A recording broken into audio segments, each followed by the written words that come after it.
Hi guys, welcome to another ramble. Today I was going to make a video on, are we shy? Are INFJs shy? I don't, it's interesting. I don't know, again, how people perceive INFJs. And I feel like I am definitely ambiverted. Although my true nature is definitely introverted. I may have mentioned this in videos before. So it's weird. In social situations, depending on the temperature of the room and the temperature or the weather conditions of the people around me, yeah, I have a tendency to kind of like find equilibrium amongst these factors. And then I want to say, allow myself to energetically be a certain way in order to harmonize and balance interactions. Does that make sense? That sounds so overcomplicated. Yeah, but it's really interesting. So if I'm around like people who are gregarious, I might let them take center stage. I'm like, okay, you want the attention? You have that attention.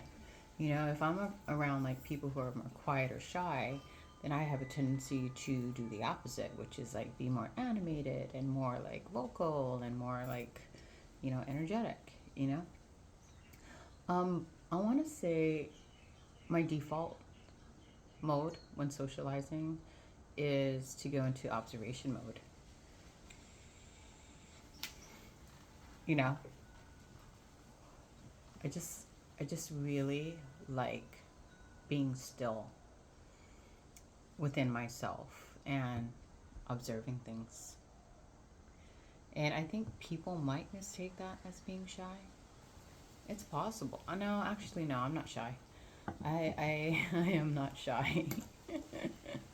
I do enjoy being in observation mode though, because I feel like I may have stated this in previous videos, and I don't know if you guys can relate to this, but when you're in an environment, it's really, I want to say, for me, not only is it enjoyable, but it also helps me to garner data on a specific person or situation when I am in observation mode. Because when you're in observation mode, I feel like you are passive, and that's probably why people think we're easygoing and calm most of the time.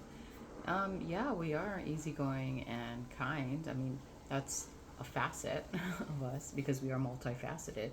But when you are in a passive and calm state, and non reactive and non responsive, and purely in observational mode, people don't view you as a threat, you know? So that allows them to be very comfortable being who they are, you know?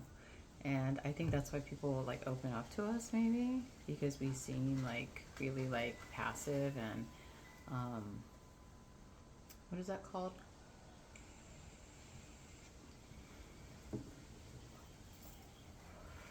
Non-threatening. We seem that way when we're in observational mode. And not only that, I like being in observational mode because while I am gathering data and seeing someone for who they truly are, um, yeah, it helps me to just kind of like see things as they are, you know.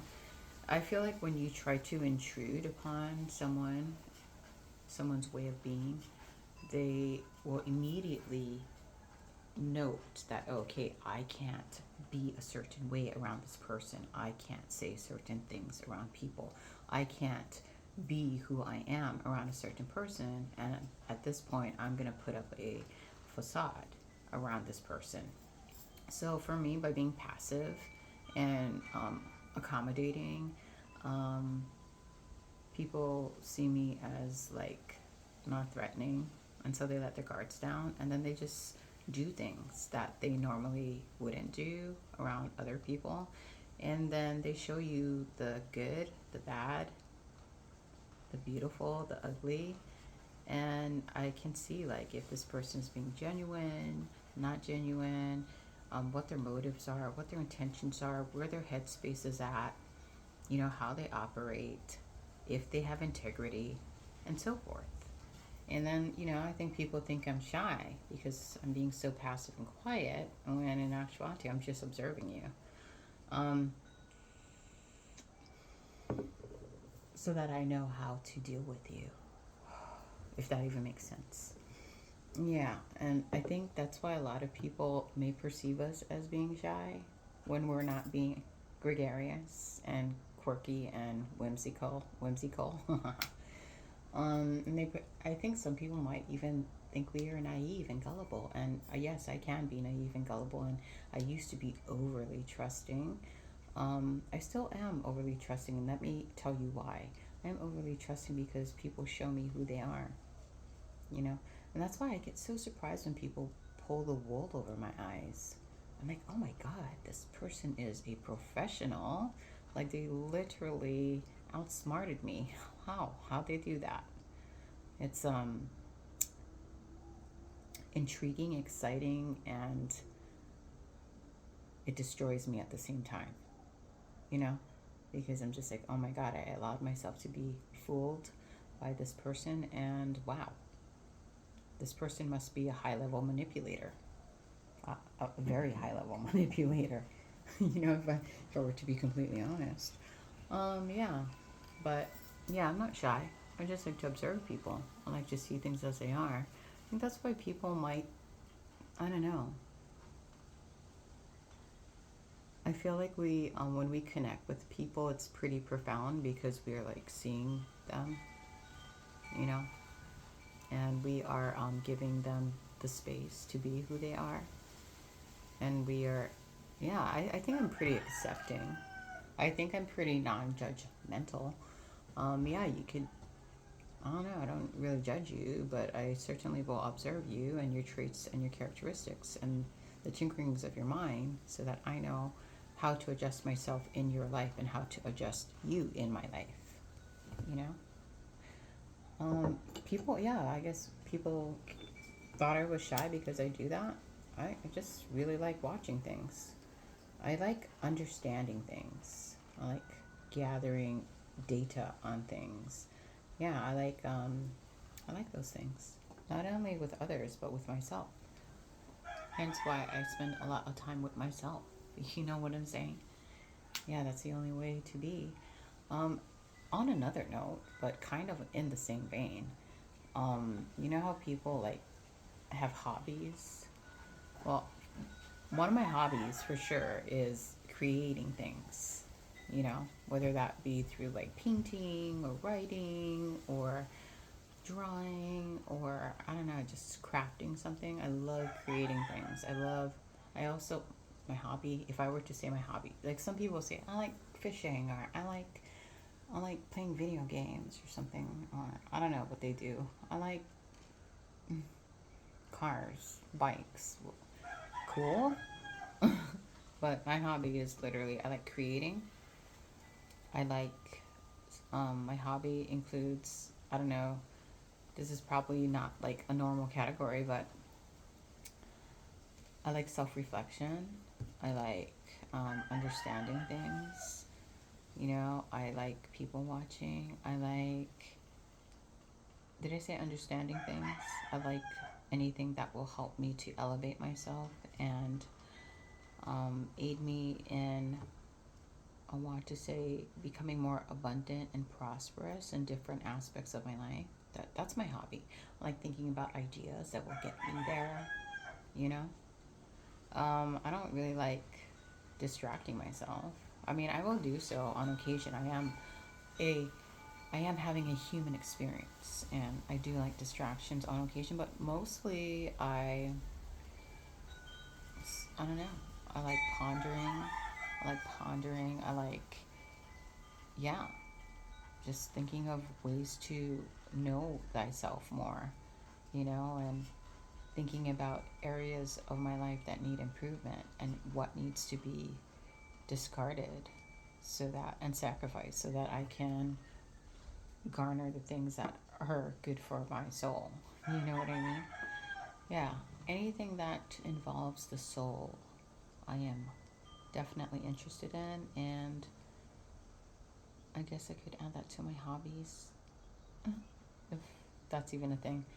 Um, what else was I going to talk about?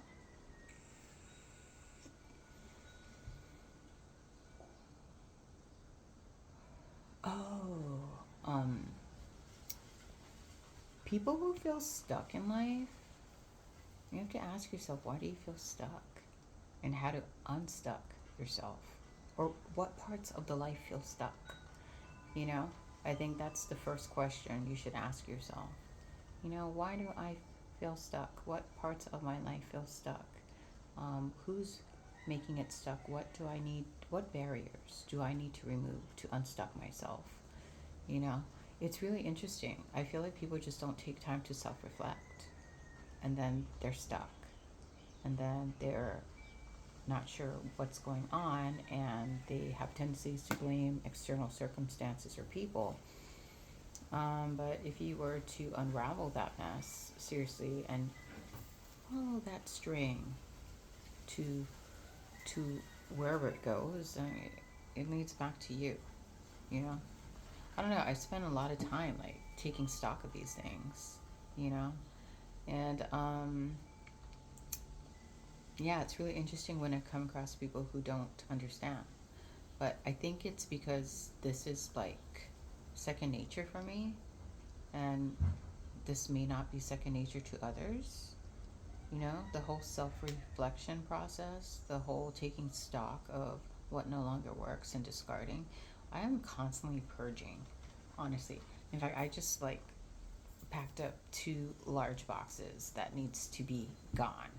Yeah, I purge my external environment, I purge my internal environment, and that's how I like keep myself unstuck. If I come across a relationship or a person or a thing or a workplace or anything that makes me feel stuck, then I'll probably cut these things out of my life because I really don't want an external thing. I don't want to allow myself to allow an external thing to make me stuck. Like for instance, if you're in a relationship of some sort, doesn't matter what kind of relationship, and the person that you are connecting with is constantly stuck in place, constantly like having issues that they don't want to resolve, constantly complaining and blaming, is that someone you really want to invest in? Because you being tied to that person or thing is definitely going to bind you and keep you in place. So for me, it's just like cut, cut. And I think that's why we do door slams and cutoffs. Um, at this in this season of my life, I don't know. I just my tolerance level is like I have no problem just really making a judgment call, an executive decision, and just snipping. Before I would give chances and I would tolerate and I would see the potential and be so nice and overextending and overgiving. And no, I'm good. I'm good with that. But I think that took me years of practice, years of trying to understand where I was faltering and where I was going wrong and how I was wasting my time and how I was over, like,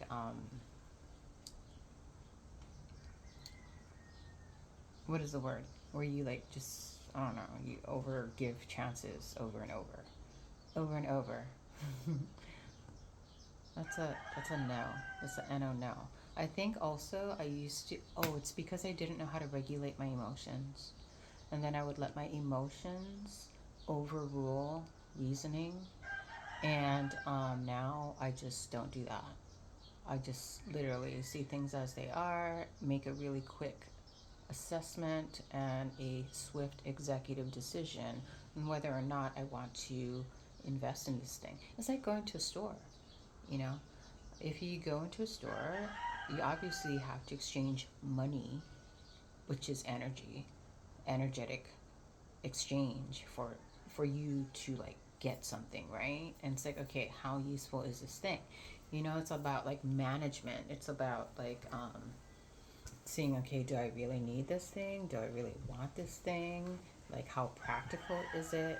How often am I going to use it? Is it actually going to be beneficial to my life, or is it going to take up space?